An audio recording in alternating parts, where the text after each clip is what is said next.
Hello everyone, my name is Anurag. हम लोगों ने पिछले सेशंस में काफ़ी कुछ देख लिया हुआ है। हम लोग चल रहे हैं अभी पोटेंशियल एंड कैपेसिटेंस वाले केस में।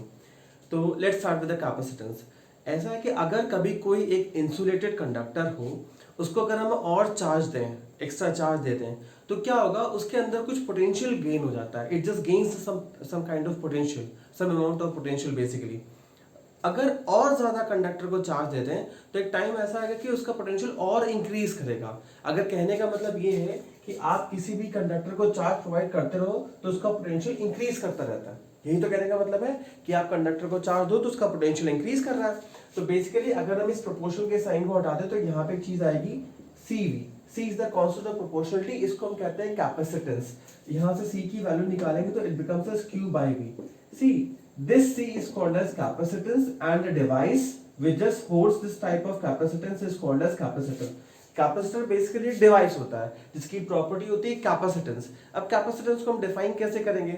सी capacitance is basically the property or the physical quantity which just when given one, जितना चार्ज आप किसी भी कंडक्टर को दोगे तो जितना उसका पोटेंशियल इंक्रीज करेगा वो उसका कैपेसिटेंस होता है। और you can say as capacitance is the ability of the conductor to hold the amount of charge. जितना ज्यादा वो होल्ड करने की उसकी कैपेसिटी होगी चार्ज को, उसी को हम लोग कैपेसिटेंस कहते हैं। ठीक है, अगर इसकी यूनिट दिखाएंगे तो वो कैसे दिखाएंगे? सी कैपेसिटेंस की यूनिट होती है farad and written by capital F। तो अगर हम इसको डिफाइन करना होगा तो कैसे करेंगे? देखो C is equal to Q by V होता है। C is equal to Q by V। अगर 1 फैराड लेंगे it means that it would be 1 coulomb and 1 volt. तो कहने का मतलब ये है कि अगर किसी भी कंडक्टर को आप 1 कूलम ऑफ चार्ज दे रहे हो जिसकी वजह से उसका पोटेंशियल एक यूनिट अमाउंट में अगर बढ़ रहा हो तो उस टाइम पे उसका कैपेसिटेंस 1 फैराड बोला जाता है। ठीक है, तो capacitance is basically the charge required by the conductor to increase the potential by unit amount is called as capacitance. तो ये होता है कैपेसिटेंस। ठीक है, तो कैपेसिटर एक डिवाइस होता है जो कैपेसिटेंस को यूज करता है ना। अब ये कैपेसिटेंस इसके बाद में अगर हमें इसकी यूनिट देखनी हो तो बेसिकली इसकी यूनिट हो सकती है 1 मिली फैरेड, 1 माइक्रो फैरेड या फिर 1 पिको फैरेड। तो वो जो 1 मिली फैरेड होता है वो 10 की पावर -3 फैरेड के इक्वल होगा। माइक्रो फैरेड 10 की पावर -6 फैरेड के इक्वल होगा। एंड जो पिको फैरेड होता है वो बेसिकली 10 की पावर -12 फैरेड के इक्विवेलेंट हो जाता है। ये इसकी छोटी यूनिट्स हैं बेसिकली। और अगर आपको इस कैपेसिटेंस की डायमेंशनल फॉर्मूला निकालनी हो तो it would B M -1 L -2 T की पावर 4 एंड A की पावर स्क्वायर। ये इसका डायमेंशनल फॉर्मूला होता है। किसका? कैपेसिटेंस का बेसिकली। तो इस तरीके से हम इसकी वैल्यूज को निकाल सकते हैं। तो कैपेसिटेंस क्या होता है फिर से देख लो। मैंने आपको बताया हुआ है कि जितना ज्यादा चार्ज आप किसी भी कंडक्टर को दोगे तो उसका पोटेंशियल उतना ही इंक्रीज करता है। That is Q is proportional to V। और वहां पर अगर हम इस प्रोपोर्शन के साइन बना के इक्वल का साइन लगा देते हैं तो वहां पे एक कांस्टेंट ऑफ प्रोपोर्शनलिटी आ जाएगा, दैट इज C। तो Q it becomes as Q is equals to CV and C is the constant of proportionality to be called as capacitance। Capacitance basically capacitor की प्रॉपर्टी होती है। ठीक है, capacitance क्या होता है अभी आगे डिस्कस कर लेंगे। तो capacitance is basically is equals to the amount of charge being required to increase the potential of the conductor by unit amount. इसकी यूनिट होती है फैरेड, कैपिटल F से डिनोट करते हैं। अगर हम इसको डिफाइन करना हो फैरेड को कैसे डिफाइन करेंगे? When 1 coulomb of charge is being required by the conductor to increase the potential by 1 volt then the capacitance is said to be 1 farad. ठीक है, अब अगर मिली फैरेड तो 10 की पावर -3 होता है, माइक्रो तो 10 की पावर -6, पिको है तो 10 की पावर -12। ये न्यूमेरिकल्स में बेसिकली हेल्पफुल रहेगा यूज करने के लिए। ठीक है, डायमेंशनल फॉर्मूला होता है M की पावर -1 L की पावर -2 T की पावर 4 A स्क्वायर। ये हमने उसी तरीके से निकाला जैसे 11 में हम लोग डायमेंशनल फॉर्मूलास को कैलकुलेट करते थे, डिराइव करते थे, कूलम के लिए फिर वोल्ट के लिए। इस तरीके से हम लोगों ने इसकी डायमेंशनल फॉर्मूला निकाली। ठीक है, नाउ अब देखो अगर ऐसा है तो अब इसके एप्लीकेशन समझ लेते हैं कैपेसिटेंस के कैसे होते हैं। सपोज कि अगर कोई स्फेरिकल कंडक्टर है जो आइसोलेटेड है, ठीक है, अगर कोई स्फेरिकल कंडक्टर है जो आइसोलेटेड है, उसका रेडियस है R। हमने क्या किया हुआ है, इसमें चारों तरफ इसके ऊपर चार्ज दे दिया है तो वो यूनिफॉर्मली डिस्ट्रीब्यूट हो जाएगा पूरे सरफेस पे with surface charge density sigma ऐसे। तो इसकी चार्ज जो इसकी इलेक्ट्रिक फील्ड होगी बाहर को इस तरीके से जाएगी। ठीक है, इस पे चार्ज रहा होगा Q। अगर ऐसा है तो इसकी वजह से इसका कुछ पोटेंशियल आएगा। That potential would be V is equals to 1/4 pi epsilon naught Q by R। इतना आ गया। ठीक है। अगर हमें इसका कैपेसिटेंस निकालना हो तो कैपेसिटेंस का फॉर्मूला मैंने अभी बताया था, C is equal to Q by V। हम यहाँ पे वैल्यू पुट अप कर देते हैं, it becomes as 1/4 pi epsilon naught Q by R। Q cancels out, C की वैल्यू आ जाएगी 4 pi epsilon naught R। See, this is the capacitance of a spherical capacitor और spherical conductor, not spherical capacitor, spherical isolated conductor। ठीक है, ये उसका capacitance है। क्या C is equal to 4 pi epsilon naught R। हमने क्या किया है, एक स्फेरिकल कंडक्टर लिया हुआ है, उस पे चार्ज डाल दिया हुआ है, तो यूनिफॉर्मली डिस्ट्रीब्यूट हो गया होगा पूरे सरफेस पे, इलेक्ट्रिक फील्ड्स बाहर को जा रही होंगी, तो इसकी जो इलेक्ट्रिक पोटेंशियल आएगा वो 1/4 pi epsilon naught Q by R आया। फिर फॉर्मूला लगाया C is equal to Q by V, it becomes a C is, जब हमने V की वैल्यू पुट अप कर दी तो ये हो गया Q upon 1/4 pi epsilon naught Q by R। Q gets cancels out, the value becomes as this.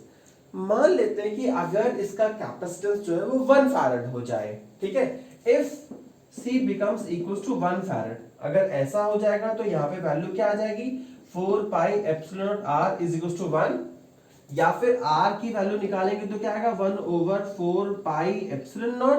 अच्छा, इसकी वैल्यू हमें पता है, वो थी 9 × 10⁹, तो 9 × 10⁹ मीटर हो जाएगा इसका रेडियस R।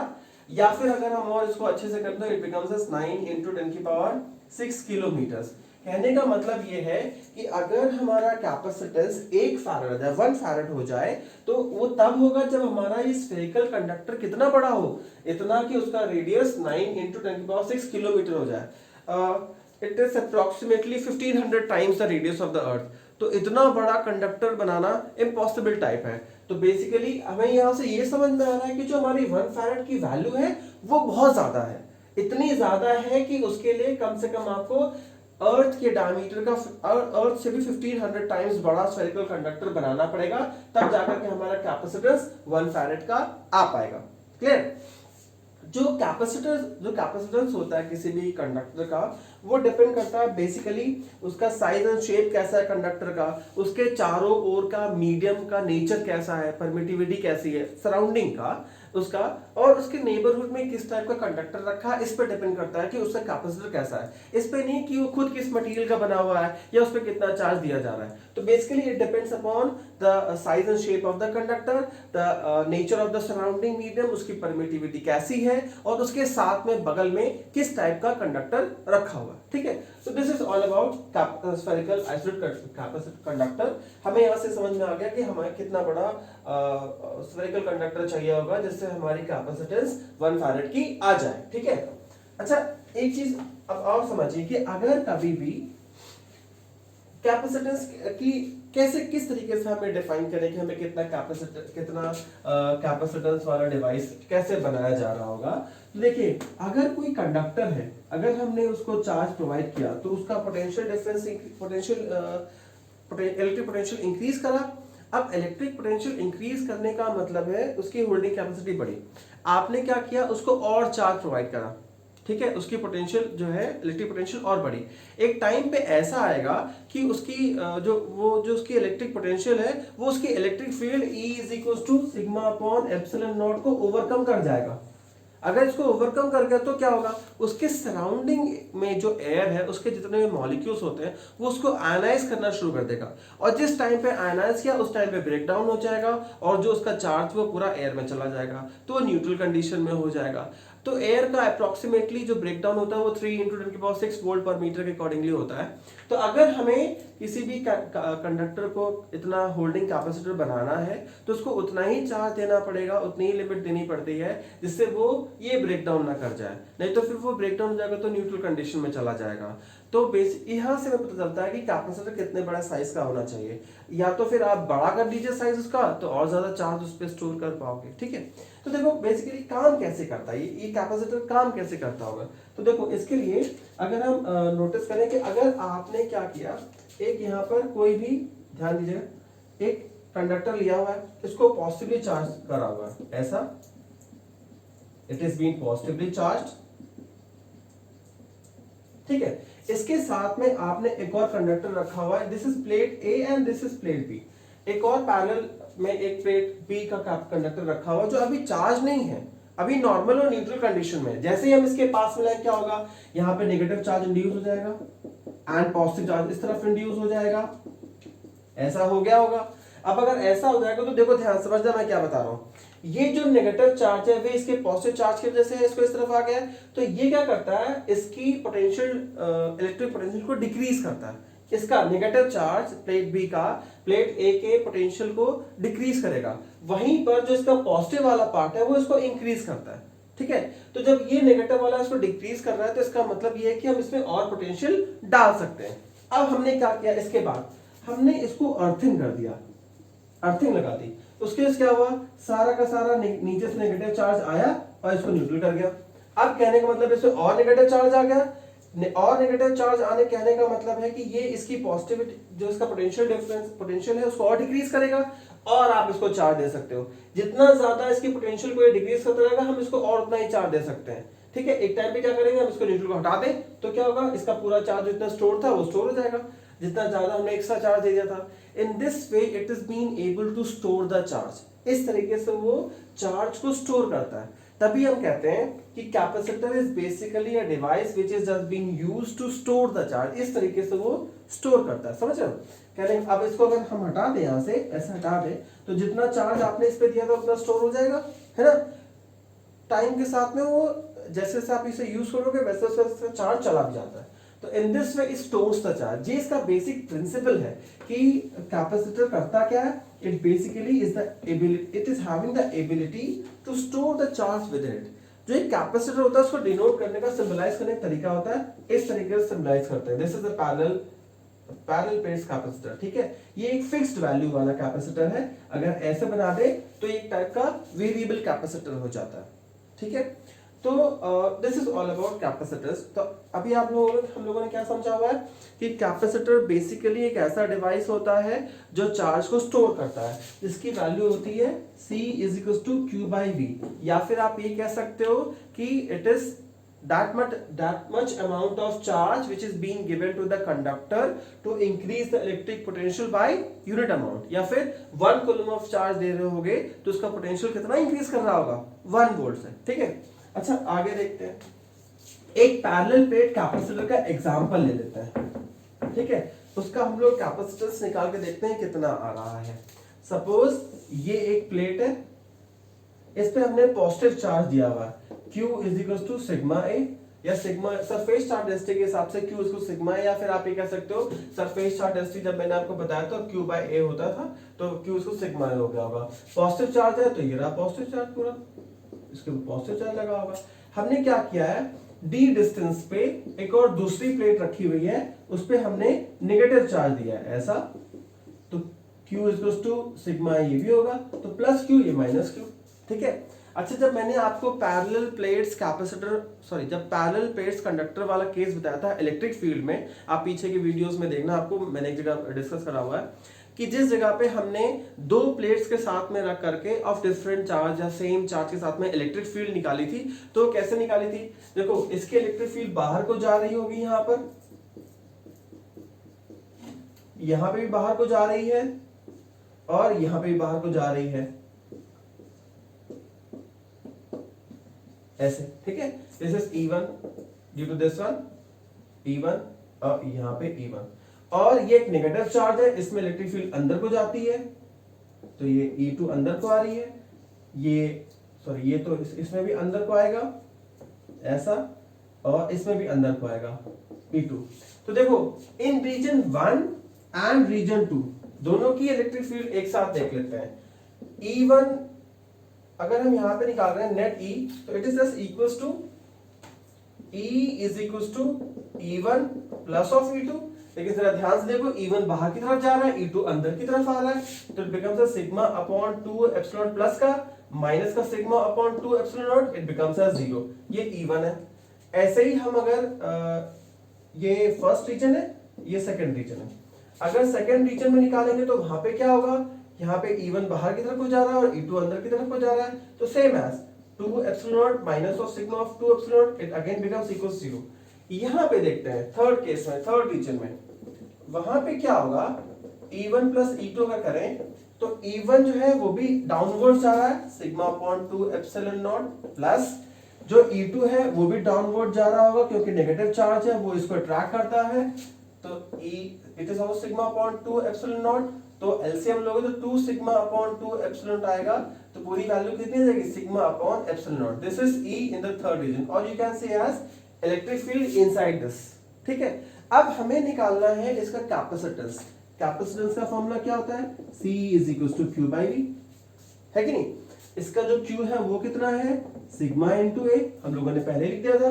V निकालना है, तो पोटेंशियल डिफरेंस का एक फॉर्मूला होता है V is equal to E into D।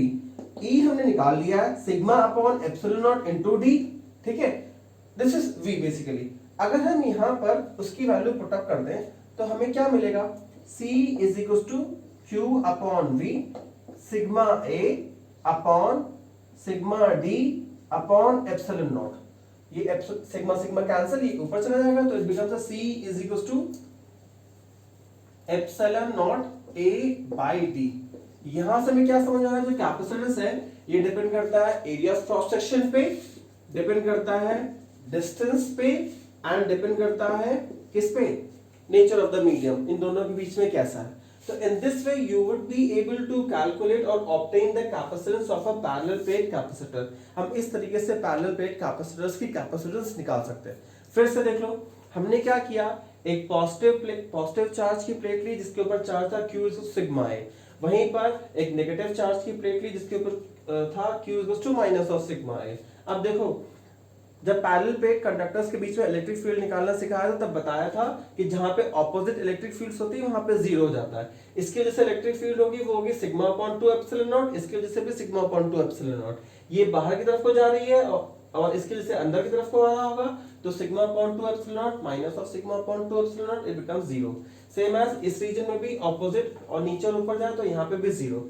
बीच में क्या हो रहा होगा, in between these two plates, due to this it is sigma upon 2 epsilon naught, और इसकी वजह से भी sigma upon 2 epsilon naught, both are going in the same direction, it just gets added up, you will get as E is equal to sigma upon epsilon naught. फिर वहां से V से ED लगा कर हमने V की value निकाली है, Q का वैल्यू आपको पहले से पता था, हमने पुट अप कर दिया है फॉर्मूले में, and we got capacitance as epsilon naught A by D, or you can say as capacitance due to parallel plate capacitor depends upon the area of cross section, distance between them, and the nature of the material in between them। ठीक है, this is the capacitance of a parallel plate capacitor। अच्छा, इसके बाद अगर ये आपको clear हो गया तो इसके बाद एक जानी मानी चीज है, आपने अगर 10th में ध्यान से पढ़ा हो तो वहां पे हमने कॉम्बिनेशन ऑफ रेजिस्टर्स पढ़ा था। आपको याद हो कॉम्बिनेशन ऑफ रेजिस्टर्स कुछ दो टाइप के होते थे, कौन कौन से बता सकते हैं आप, याद है आपको? एक होता था सीरीज कॉम्बिनेशन और एक होता था पैरेलल कॉम्बिनेशन, है ना। तो वहीं पर अगर हम कैपेसिटर्स को भी अगर उसी तरीके से सीरीज कॉम्बिनेशन और पैरेलल कॉम्बिनेशन लगाएं तो कैसे निकाल सकते हैं वो देखते हैं।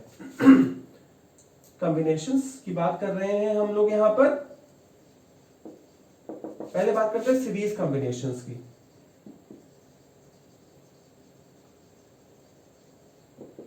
सी कॉम्बिनेशन वैसे ही है, when all the capacitors are end to end connected with any of the potential difference, then they are said to be in series combination। ठीक है, मान लेते हैं इस तरफ सब प्लस प्लस रहे होंगे और इस तरफ सब माइनस माइनस रहा होगा। जब कभी भी सीरीज कॉम्बिनेशन में होते हैं तो यहाँ पे चार्ज सब पे सेम जाता है, क्यों चार्ज जा रहा होगा, यहाँ पे जो चीज चेंज हो रही है वो पोटेंशियल डिफरेंस, इसका V1 रहा होगा, इसका V2 रहा होगा, इसका V3 रहा होगा। तो by the formula Q is equal to CV था, तो V is equal to Q by C हो जाएगा। क्लियर है? तो V1 is equal to Q by C1, V2 is equal to Q by C2 and V3 becomes equal to Q by C3। ऐसा हो गया होगा। अगर आपको नेट पोटेंशियल निकालना हो तो हम क्या करेंगे, इंडिविजुअल्स को ऐड कर देंगे, V is equal to V1 plus V2 plus of V3, values put up कर दीजिए, it becomes as Q upon C due to series, ये जगह Q upon C1 plus Q upon C2 plus of Q upon C3। Clear है? Q common ले लो तो ये जगह Q upon C is equal to Q common 1 upon C1 plus 1 upon C2 and plus of 1 upon C3, Q gets cancels out. तो series combination में जो net capacitance निकल रहा है वो इंडिविजुअल कैपेसिटेंसेस का रेसिप्रोकल का सम हो जाएगा। See this is the series combination due to capacitors in the series, this is the capacitance due to combination of the capacitors in series combination। ठीक है, फिर से देख लीजिए एक बार कैसे किया हुआ है, एंड टू एंड कनेक्ट कर दिया हुआ है। जब एंड टू एंड कनेक्ट करते हैं तो चार्ज सेम रहता है, या आपको पता हो तो करंट सेम रहता है, सिर्फ पोटेंशियल डिफरेंस चेंज होते हैं। तो हमने क्या किया, bye the formula QCV, V की वैल्यू निकाली है, V1 V2 V3 की वैल्यू निकालनी होगी। इंडिविजुअल जो चीज चेंज हो रही है उसको ऐड करते हैं, जो चीज चेंज ही नहीं हो रही है उसको हम क्या ऐड करेंगे, तो बेसिकली V से V1 plus V2 plus V3 कर लेंगे। हमने सारी वैल्यूज पुट अप की and we got this value. अच्छा, जो हमारा कैपेसिटेंस आ रहा है सीरीज कॉम्बिनेशन का, इट इज लाइक दैट कि the reciprocal of the net capacitance is equals to the sum of individual reciprocal of the capacitances, and जो नेट कैपेसिटेंस आएगा वो सबसे छोटे कैपेसिटर की कैपेसिटेंस से कम हो जाता है, जिसका पोटेंशियल डिफरेंस होता है कैपेसिटेंस का के इनवर्सली प्रोपोर्शनल होता है। ठीक है, तो this is all about capacitances in series combination. अगर पैरेलल कॉम्बिनेशन में लगाएंगे तो क्या होगा वो देख लेते हैं। सेम एज ऐसा ही है, बस थोड़ी सी वैल्यूज चेंज हो जाएंगी वहां पर। देखो, अगर कैपेसिटर्स इंडिविजुअली एक साथ किसी कॉमन पॉइंट से अटैच्ड हो इस तरीके से, ऐसे ये पोटेंशियल डिफरेंस हम लगाया हुआ है, यहां पे मान लेते हैं प्लस है पूरा पूरा, यहां पे माइनस है, ये बेसिकली हमने मान लो एक बैटरी लगा दी है। ठीक है, तो पोटेंशियल ऐसे प्लस माइनस जा रहा होगा। इस केस में अब सबका पोटेंशियल इक्वल होगा, क्यों, सब इंडिविजुअली कनेक्टेड है, तो पोटेंशियल सबका इक्वल होगा। पोटेंशियल डिफरेंस क्या चीज चेंज होगी, चार्ज Q1 Q2 Q3, तो Q is equal to CV था, तो Q1 is equal to C1V, Q2 is equal to C2V and Q3 is equal to C3V हो जाएगा। नेट Q निकालोगे तो Q is equal to Q1 plus Q2 plus Q3, और you can say यार CV is equal to C1V plus C2V plus C3V हो जाएगा। ऐसा हो गया, V कॉमन ले लो, CV, V gets common, C1 plus C2 plus C3, V cancel, net C कितना आ जाएगा, पैरेलल की वजह से इंडिविजुअल सबका sum, that is C1 plus C2 plus of C3, इस तरीके से ये ऐड हो जाता है। ठीक है, तो अगर हमने पैरेलल कॉम्बिनेशन में लगाया तो डायरेक्ट ऐड हो रहा था, अगर सीरीज कॉम्बिनेशन में लगाया था तो रेसिप्रोकेट होके ऐड हो रहा था, तो वैल्यू भी रेसिप्रोकल में ही आ रही थी। जब हम उसे कैलकुलेट करेंगे तो 1/c को c करना पड़ता है बाद में रेसिप्रोकल लेकर के। ठीक है, तो यहाँ पे जो c आता है वो उसके जो सबसे लार्जेस्ट कैपेसिटर होता है उससे कैपेसिटेंस से बड़ा होता है। ठीक है, and this individual sum, and this all about series combination and parallel combination of the capacitors. तो इसको बेसिकली आपको जब न्यूमेरिकल्स करने हो, कभी कभार एग्जाम में इसके न्यूमेरिकल्स आ जाते हैं, तो आपको वहां पे ये सब याद रखना पड़ता है कि सीरीज कॉम्बिनेशन में कैसे निकाल रहे थे और पैरेलल कॉम्बिनेशन में कैसे निकाल रहे थे। ठीक है, अच्छा एक चीज और समझिए, मान लेते हैं कि एक Q चार्ज की प्लेट है, इसके ऊपर पॉजिटिव चार्ज है। ठीक है, और यहाँ पे Q है माइनस चार्ज के साथ में,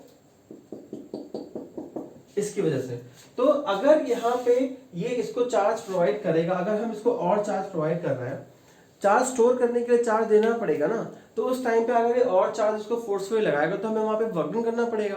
तो पहले देख लेते हैं इसकी वजह से जो हमारा पोटेंशियल है वो कितना आ रहा है, वो आएगा V is equal to Q/C।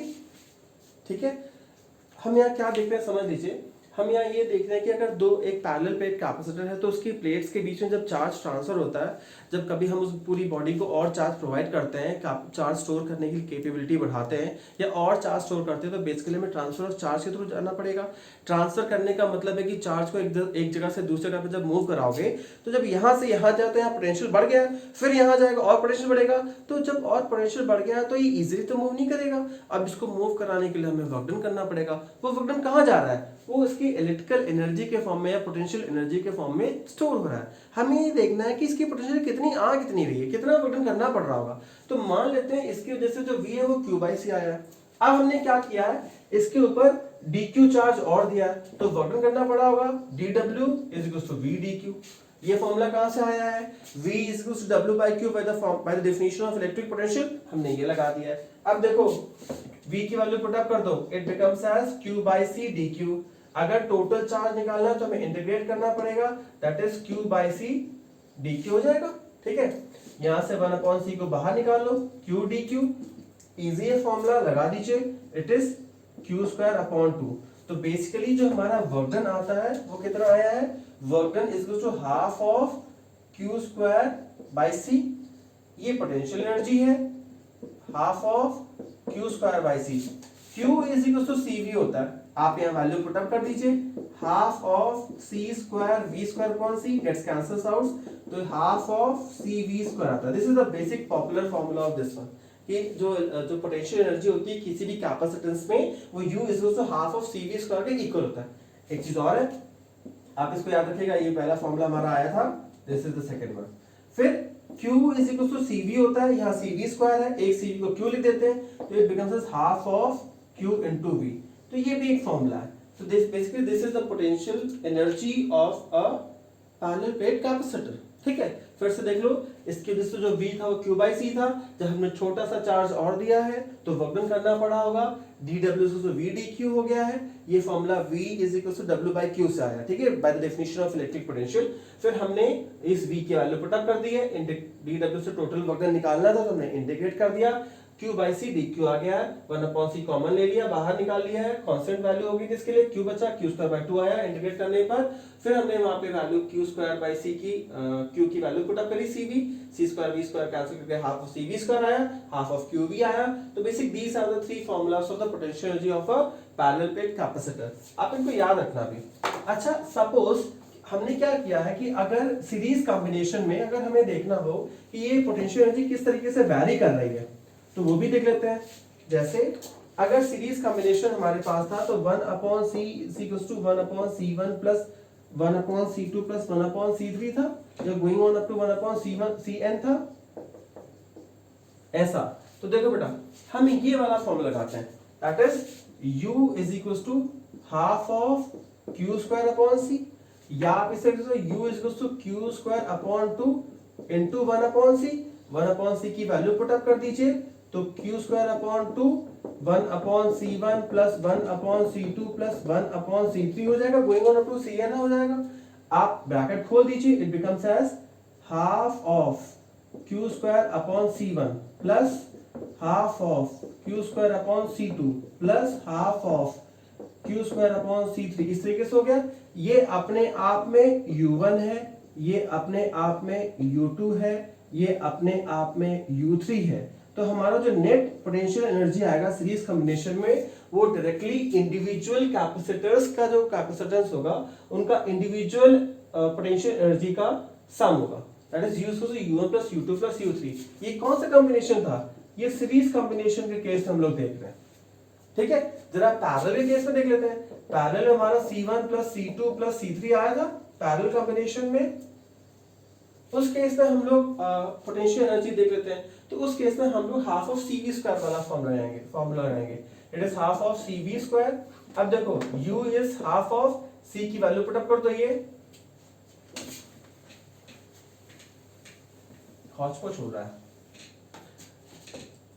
U is equal to half of CV square, half C की वैल्यू पुट अप कर दो, C1 plus C2 plus C3 V square, open it, it becomes half of C1 V square plus half of C2 V square plus half of C3 V square. अब देखो ये फिर से U1 हो जाएगा, half of CV square होता है, अब C1 है तो U1 हो गया होगा।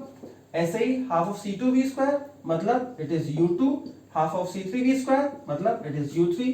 तो यहाँ पे भी जो नेट पोटेंशियल एनर्जी आ रही है कैपेसिटर्स के पैरेलल कॉम्बिनेशन में, that is also equals to the individual potential energies of the capacitors. तो हमने क्या नोटिस करा कि जो हमारा पोटेंशियल एनर्जी था वो था हाफ ऑफ CV स्क्वायर या half of Q square by C या हाफ ऑफ QV, जो भी था। अगर हम सीरीज कॉम्बिनेशन में लगाएं या पैरेलल कॉम्बिनेशन में, in both the cases the net potential energy is equals to the sum of individual capacitors. ठीक है, तो दिस इज ऑल अबाउट, आज इतना ही, बाकी नेक्स्ट सेशन में देख लेंगे। थोड़ा सा ही बचा हुआ है, कैपेसिटेंस वाला केस खत्म हो जाएगा, फिर ये चैप्टर भी खत्म हो जाएगा। तो हम लोगों ने सेकंड चैप्टर, हम लोग basically electric charges and field में इसका सेकंड पार्ट पढ़ रहे हैं, पोटेंशियल एंड कैपेसिटेंस, उसमें भी हम लोग सेकंड कैपेसिटर्स पे आ गए हुए हैं, और ये थोड़ा सा ही बचा हुआ है इसका नेक्स्ट पार्ट, वो नेक्स्ट सेशन में खत्म हो जाएगा। तो please do like and subscribe. अगर कोई प्रॉब्लम हो तो आप please do ask in the comment box, I will answer it, and to this much only. Thank you.